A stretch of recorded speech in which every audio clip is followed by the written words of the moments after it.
नमस्ते बच्चों, स्वागत है आप लोग का हमारे YouTube चैनल में। तो आज के इस वीडियो में हम लोग अध्ययन करने वाले हैं हिंदी का पाठ 12, जिसका नाम क्या है बच्चों?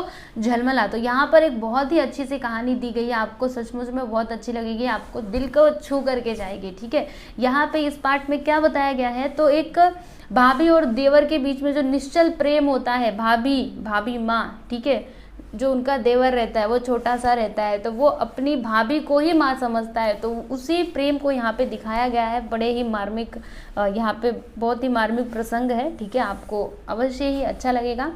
तो एक लघु कथा है, ज़्यादा बड़ी कोई कथा नहीं है, बहुत 2-3 पेज का नहीं है, खाली बस 2 ही पेज का है।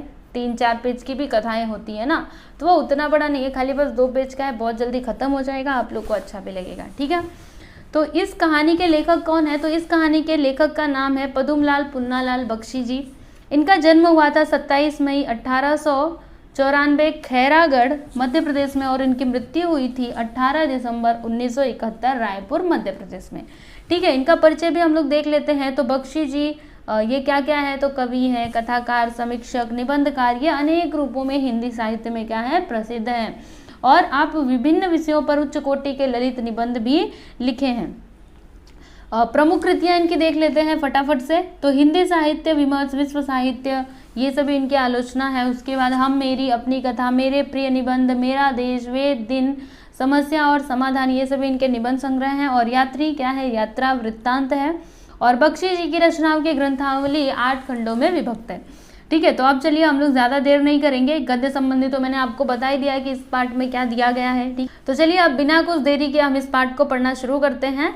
तो यहाँ पे लेखक जी लिखते हैं कि मैं बरामदे में टहल रहा था, इतने में मैंने देखा कि विमला नौकरानी अपने आंचल के नीचे एक प्रदीप लेकर बड़ी भाभी के कमरे की ओर जा रही है। देखो बच्चों, लेखक जी यहाँ पे लिखते हैं कि मैं क्या कर रहा था, तो बरामदे में टहल रहा था। बरामदा आपको पता है ना, ठीक है, तो वो बरामदे में टहल रहे थे, तभी इतने में उन्होंने क्या देखा कि जो विमला नौकरानी थी, उनके घर की जो नौकरानी थी, वो अपने आंचल के नीचे एक प्रदीप लेकर के बड़ी भाभी के कमरे में जा रही थी। अभी प्रदीप क्या होता है, तो दीप आप लोग जानते हो ना, दीपक। ठीक है, तो वो दीपक लेकर के जा रही थी। किसके कमरे में जा रही थी, तो बड़ी भाभी के कमरे में जा रही थी। कौन? विमला। ठीक है ना, याद रहेगा। फिर आगे देखिए, मैंने पूछा क्यों री, यह क्या है? वह बोली झलमला। अब लेखक जी ने जब देखा कि वो ऐसे पल्लू में छुपाए हुए है और क्या लेकर के जा रही है, तो उन्होंने पूछा अरे क्यों री, ये क्या है? तो उसने क्या बोला, उसने ज़्यादा कुछ बोला नहीं, कहती है कि झलमला। ठीक है, मैंने फिर पूछा इससे क्या होगा? उसने उत्तर दिया नहीं जानते हो बाबू, आज तुम्हारी बड़ी भाभी पंडित जी की बहू की सखी होकर आई है। क्या कहते हैं, क्या कहती है नौकरानी कि उसने ये लेखक जी ने पूछा ना कि इससे क्या होगा, उसने देखो लेखक जी ने पूछा कि ये क्या है, तो उसने बोला झलमला। तो लेखक जी बोल रहे हैं अच्छा इससे होगा क्या? तब विमला नौकरानी कहती है कि अरे बाबू, आप नहीं जानते हो, जो आपकी बड़ी भाभी है ना, वो पंडित जी की बहू की सखी होकर आई है, यानी उन्होंने उनसे मित्रता कर ली है। ठीक है, मित्र बन करके आई है। सखी कहते हैं ना, सखी मतलब जब दो गांव में ना अभी भी सखी कहते हैं, जैसे हम लोग सहेली कहते हैं, दोस्त कहते हैं, फ्रेंड कहते हैं, उसी प्रकार से सखी भी एक मतलब वही फ्रेंड ही होता है कि वो हमारी सखी है। लड़कियों को सखी और लड़के रहेंगे तो सखा। ठीक है, तो कहती है कि वो सखी होकर के आई है, यानी वो उनसे मित्रता करके आई है, इसलिए मैं उन्हें क्या करने जा रही हूँ, तो झलमला दिखाने जा रही हूँ, यानी मैं उनको ये दीपक दिखाने जा रही हूँ। तब क्या होता है, तब तो मैं भी किताब फेंक कर घर के भीतर दौड़ गया। अब लेखक जी पढ़ाई करते होंगे, है ना, छोटे से होंगे, तब इन्होंने, उनके हाथ में किताब थी, तब उन्होंने वहीं पे किताब को फेंका और झट से घर के भीतर दौड़ गए फटाक से। ठीक है, दीदी से जाकर मैं कहने लगा दीदी थोड़ा तेल दो। दीदी ने कहा जा अभी मैं काम में लगी हूँ। मैं निराश होकर अपने कमरे में लौट आया। अब लेखक जी ने किताब फेंका और चल दिए, दीदी के पास जाकर के कहते हैं कि दीदी थोड़ा तेल दे दो। तो दीदी ने क्या बोला कि चल जा अभी यहाँ से, मैं अभी काम में लगी हुई हूँ, मैं कैसे तुझे तेल दूँ। तो अब जो लेखक जी थे वो निराश होकर के अपने कमरे में लौट आए। अब क्या हुआ सुनिएगा। फिर मैं सोचने लगा यह अवसर जाने न देना चाहिए, अच्छी दिल लगी होगी। मैं इधर उधर देखने लगा, इतने में मेरी दृष्टि एक मोमबत्ती के टुकड़े पर पड़ी। मैंने उसे उठा लिया और एक दिया सलाई का बक्स लेकर भाभी के कमरे की ओर बढ़ गया। और की ओर गया। देखिए अभी जो लेखक जी थे वो तो निराश हो गए थे, है ना, लेकिन उन्होंने भी हार नहीं मानी, कमरे में तो लौट आए, लेकिन इधर उधर देखने लगे। उनको लगा कि मैं भी झलमला दिखाऊंगा अपनी भाभी को, तो ये कितना अच्छा होगा, कितनी दिल लगी होगी, कितना मजाक होगा, ठीक है। तो वो इधर उधर देखने लगते हैं। तभी उनकी दृष्टि एक छोटे से मोमबत्ती के टुकड़े पे पड़ती है। मोमबत्ती का टुकड़ा जैसे मोमबत्ती जलता रहता है, जो छोटा टुकड़ा नहीं बचता है, तो वो उनकी दृष्टि उसके ऊपर पड़ी और उन्होंने उसको उठा लिया और दिया सलाई मतलब क्या होता है, माचिस, ठीक है। तो ये सभी गांव की भाषा है, उत्तर प्रदेश में, यूपी की बात है, ठीक है। तो वहाँ पे माचिस को कहते हैं दिया सलाई, ठीक है, देसलाई। और ये जो सखी भी था तो वो उधर की भाषा है, ठीक है। तो इन्होंने मोमबत्ती का टुकड़ा लिया और दिया सलाई यानी कि माचिस लेकर के भाभी के कमरे की ओर चले गए। तो अब क्या हुआ, मुझे देखकर भाभी ने पूछा कैसे आए बाबू। अब जब भाभी जी ने देखा, भाभी माँ ने इनको देखा, तो कहती हैं कि बाबू कैसे आना हुआ, कैसे आए तुम। तो मैंने बिना उत्तर दिए ही मोमबत्ती के टुकड़े को जलाकर उनके सामने रख दिया। भाभी ने हंसकर पूछा यह क्या है। मैंने गंभीर स्वर में उत्तर दिया झलमला। अब इन्होंने, लेखक ने क्या किया, भाभी ने तो पूछा कि कैसे आए बाबू, तो बाबूजी ने कुछ भी नहीं कहा, यानी कि लेखक ने कुछ नहीं कहा। और क्या किया, धीरे से वो जो मोमबत्ती थी, ठीक है, उसको जला करके भाभी जी के सामने रख दिया। अब भाभी ने पूछा कि ये क्या है बाबू। तो बाबू ने क्या बोला, यानी कि लेखक जी ने बोला, ज़्यादा एकदम गंभीर स्वर में कहते हैं, ठीक है, ज़्यादा नहीं बोला, बस एक ही बात बोली, कहते हैं झलमला है, झलमला। अब भाभी ने कुछ न कहकर मेरे हाथ पर 5 रुपए रख दिए। अब जो भाभी जी थी वो ज़्यादा तो बोले नहीं, उन्होंने क्या किया, 5 रुपए उनके हाथ पे रख दिए। मैं कहने लगा भाभी तुम्हारे प्रेम के आलोक का इतना ही मूल्य है।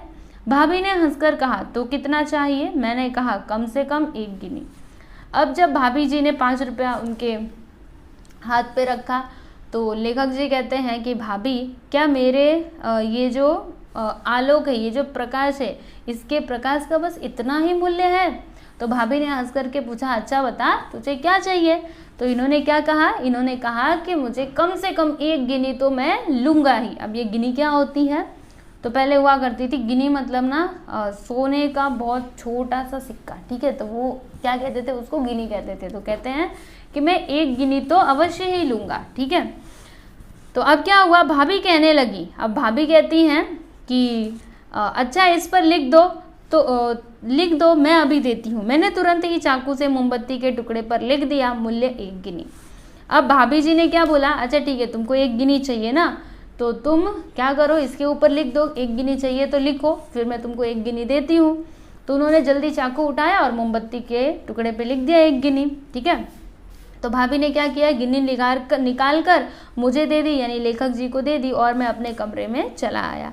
कुछ दिनों बाद गिनी के खर्च हो जाने पर मैं यह घटना बिल्कुल भूल गया। अब क्योंकि बच्चे थे तो बच्चे तो ऐसे पैसे खर्चे कर ही देते हैं, तो इन्होंने भी क्या किया, वो गिनी जो थी उनके पास उसको खर्चा कर दिया। और गिनी के खर्च हो जाने के बाद वो उस घटना को भूल गए। जैसे हमारे साथ भी अलग अलग घटनाएं होती रहती है, तो सबको थोड़े ना याद करते बैठते हैं, तो ये भी उसी प्रकार से वो जो घटना उनके साथ हुई थी उसको वो भूल गए थे, ठीक है। इतना समझ में आया आप लोगों को। तो भाभी जी ने क्या दिया था लेखक को, बताइए, गिनी दिया था। ये कितना गिनी दिया था, 1 गिनी दिया था, ठीक है। और लेखक ने यानी इस छोटे से बाबू ने उस मोमबत्ती के ऊपर क्या लिखा था, तो 1 गिनी लिखा था, ठीक है, समझे ना। याद रखिएगा, आपको परीक्षा में बहुत मदद होगी, क्योंकि वहाँ पे इतना टाइम नहीं रहता कि आप पूरा पढ़ते बैठोगे, ओके। अब आगे देखिएगा, 8 वर्ष व्यतीत हो गए। मैं BA LLB होकर इलाहाबाद से घर लौटा। घर की वैसी दशा न थी जो 8 वर्ष पहले थी। अब जो लेखक जी थे वो अब पढ़ने के लिए चले गए बाहर, ठीक है। तो वो बाहर से यानी इलाहाबाद से, ठीक है, इलाहाबाद गए थे पढ़ने के लिए। अब तो उसका नाम प्रयागराज हो गया है, ठीक है। तो प्रयागराज में गए थे वो पढ़ने के लिए। तो उन्होंने वहाँ से BA की डिग्री ली, फिर LLB किया, ओके। तो ये लॉ की पढ़ाई होती है, तो इन्होंने LLB ये सारी पढ़ाई करके वो प्रयागराज से घर लौटे। और जब वो घर लौटे तो वो क्या देखते हैं कि घर की वैसी दशा न थी जो 8 वर्ष पहले थी। यानी जो घर की दशा थी, घर की जो हालत थी वो पहले जैसे नहीं थी, सब कुछ बहुत बदल चुका था, ठीक है। दशा मतलब उसका रूप वैसा नहीं था जैसे पहले हुआ करता था। ठीक है, बहुत कुछ बदल चुका था। क्या क्या बदला था जरा सुनिएगा ध्यान से। न भाभी थी और न विमला ही, जो विमला उनकी नौकरानी थी वो भी नहीं थी और भाभी जी भी नहीं थी। तो भाभी कहाँ गई? विमला तो समझ में आता है नौकरानी है तो कहीं और पे चली गई होगी काम करने के लिए, लेकिन भाभी जी कहाँ गई थी? तो देखिए यहाँ पे दिया गया है, भाभी हम लोगों को सदा के लिए छोड़कर स्वर्ग चली गई थी, यानी कि उनका देहांत हो चुका था। ठीक है, वो अभी स्वर्ग चली गई थी। और विमला क्या करती थी? और विमला कटंगी में खेती करती थी। और कटंगी में विमला क्या करती थी बताइए? खेती करती थी। ठीक है, तो संध्या का समय था, अभी शाम का समय था। लेखक जी जब भी आए उसके बाद अभी शाम का समय था, तो क्या हुआ था सुनिएगा। मैं अपने कमरे में बैठा न जाने क्या सोच रहा था। पास ही कमरे में पड़ोस की कुछ स्त्रियों के साथ दीदी बैठी थी, कुछ बातें हो रही थी। इतने में मैंने सुना दीदी किसी स्त्री से कह रही हैं, कुछ भी वो बहन, मेरी बड़ी बहू घर की लक्ष्मी थी। देखिए बच्चों क्या होता है कि अभी जो लेखक जी थे वो अपने कमरे में बैठे कुछ तो सोच रहे थे, तभी जो उनके पास में ही पड़ोस में जो कमरा था वहाँ से कुछ आवाज़ें आ रही थी, यानी कुछ स्त्रियाँ बैठी हुई थी जो बातें कर रही थी। ठीक है, दीदी भी उनके साथ बैठी थी, तो इन्होंने भी थोड़ा सुनने की कोशिश की। ठीक है, तो सुनने लगे ये। तो दीदी क्या कह रही थी कि बहन कुछ भी हो, एक औरत थी वहाँ पे। ठीक है, तो उससे वो कह रही थी कि दीदी कुछ भी हो बहन, ठीक है, कुछ भी हो बहन, मेरी बड़ी बहू क्या थी? तो घर की लक्ष्मी थी। ठीक है, बड़ी बहू की बात कर रही हैं, ये भाभी जी की बात कर रही हैं, जो भाभी जी थी जिन्होंने लेखक को 1 गिनी दिया था। ठीक है, तो उसकी तारीफ कर रही हैं, कहती हैं कि मेरी बहू कुछ भी हो बहन, लेकिन जो मेरी बड़ी बहू थी वो घर की क्या थी? तो लक्ष्मी थी। उस स्त्री ने कहा, हाँ बहन खूब याद आई, मैं तुमसे पूछने वाली थी। अभी उस स्त्री को कुछ तो याद आता है। ठीक है, वो जो औरत थी जब उन्होंने बड़ी बहू की बात चलाई तो उनको कुछ भी याद आया, तो कहती है हाँ खूब याद आई, मतलब कुछ तो बात थी जो इनको याद आई। मैं तुमसे पूछने वाली थी लेकिन बार बार भूल जाती थी, लेकिन अभी याद आई है तो मैं तुमसे पूछती हूँ। क्या कहती हैं कि उस दिन तुमने मेरे पास सखी का संदूक भेजा था ना? दीदी ने उत्तर दिया, हाँ बहन, बहू कह गई थी कि उसे रोहिणी को दे देना। उस स्त्री ने कहा, उसमें सब तो ठीक था पर एक विचित्र बात थी। सुनिएगा ध्यान से। तो वो ये जो रोहिणी, उसका नाम, वो स्त्री का नाम था रोहिणी। तो कहती है कि उस दिन तुमने वो जो संदूक भेजा था हमारी सखी का, हमारी जो भाभी जी बड़ी बहू उनके घर की थी। ठीक है, तो उन्होंने वो उसके लिए संदूक रखा था, संदूक बोला होगा कि दे देना इनको, रोहिणी को दे देना। ठीक है, तो आपने वो जो संदूक मुझे भेजा था, दीदी ने उत्तर दिया, हाँ हाँ बहन, बहू ने कहा था मरते मरते, ठीक है, कि रोहिणी को वो संदूक दे देना। तो फिर वो जो स्त्री है वो कहती है कि उसमें सब तो ठीक था लेकिन एक विचित्र सी बात थी, एक अजीब बात थी। अब वो बात कैसी थी सुनिएगा। दीदी ने पूछा, कैसी विचित्र बात? दीदी अब पूछते आश्चर्यचकित होकर कि हाँ कैसी विचित्र बात, कैसी अजीब बात थी? तो वो कहने लगी, कहती है कि मैंने संदूक खोलकर एक दिन देखा तो उसमें एक जगह खूब हिफाजत से रेशमी रुमाल में कुछ बंधा हुआ मिला। ये स्त्री बता रही है कि मैंने क्या किया, मैंने जब संदूक खोलकर एक दिन देखा तो उसमें मुझे क्या मिला, तो उसमें ना एक जगह पर खूब हिफाजत से, एकदम हिफाजत मतलब एकदम सुरक्षा के साथ रेशमी रुमाल में कुछ बंधा हुआ मुझे मिला। और मैं सोचने लगी यह क्या है। फिर वो उसे देखने के बाद मैं सोचने लगी कि अरे ये क्या है। ठीक है, कौतूहलवश, यानी अभी इतना हिफाजत से रखा हुआ रेशमी रुमाल में, तो किसी के मन में भी उत्कंठा होगी कि चलो देखा जाए इसमें क्या है। तो इसने भी क्या किया, ये स्त्री ने भी क्या किया, कौतूहलवश उसे खोलकर मैंने देखा, यानी उस स्त्री ने देखा। ठीक है, तो अब ये कहती है स्त्री, दीदी से पूछ रही है कि बहन कहो तो उसमें क्या रहा होगा। ठीक है, उसने बोला कि मैंने उसको खोल करके देखा। तो दीदी से ये पूछती है कि बहन बताओ तो उसमें क्या रहा होगा। ठीक है, दीदी से ये पूछ रही है। तो दीदी ने उत्तर दिया, क्या रहा होगा, गहना रहा होगा, है ना।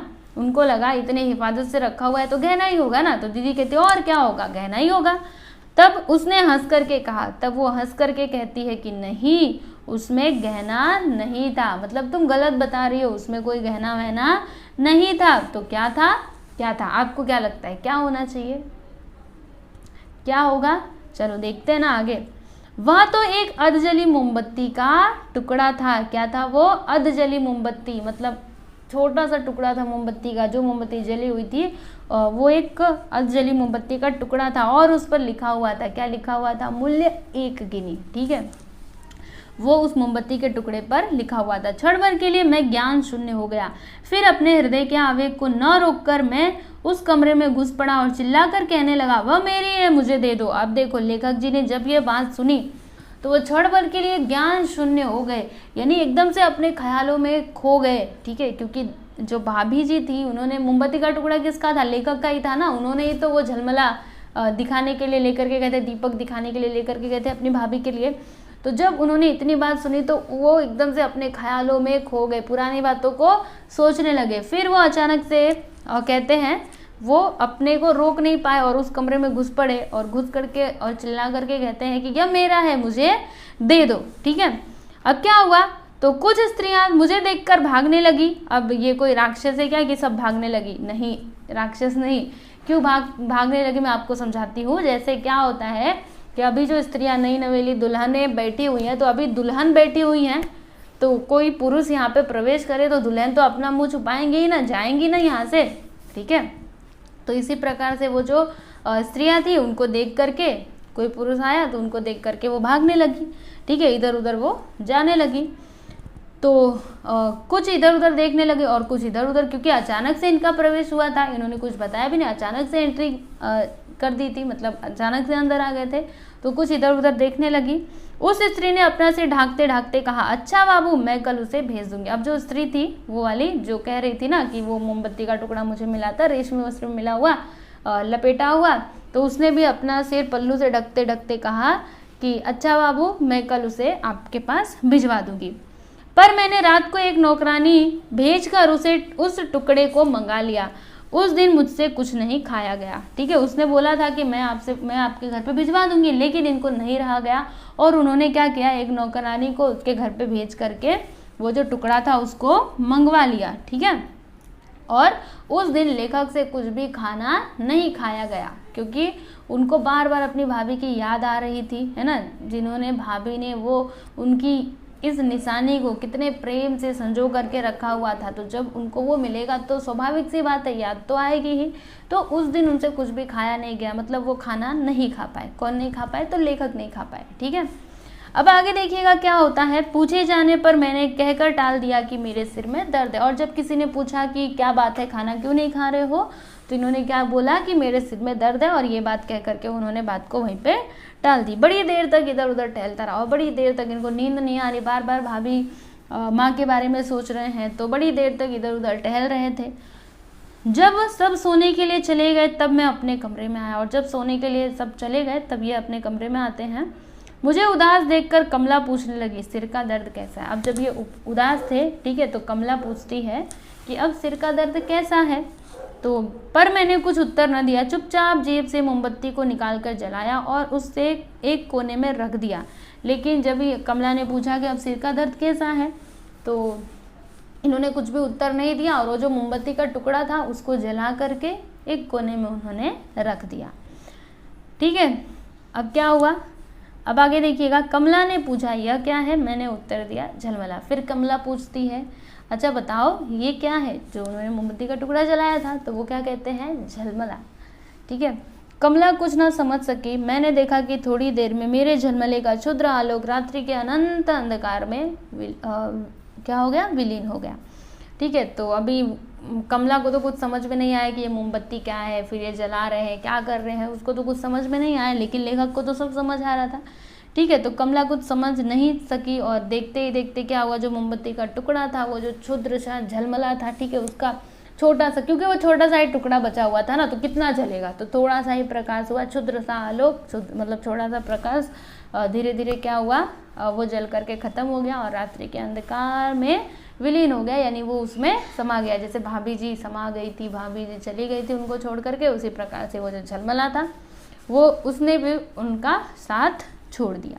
ठीक है बच्चों, तो ये थी यह एक छोटी सी कहानी, है ना, अच्छी थी कि नहीं बताइए, अच्छी थी ना। आप कमेंट करके बताना कि आपको ये कहानी कैसी लगी, प्लीज़ कमेंट करके ज़रूर बताइएगा। ठीक है, तो अभी हमने ये पार्ट तो पूरा कर लिया है, अभी हम लोग अगले वीडियो में दूसरे पार्ट को देखेंगे। ठीक है, तो चलिए मिलते हैं हम लोग अगले वीडियो में। धन्यवाद।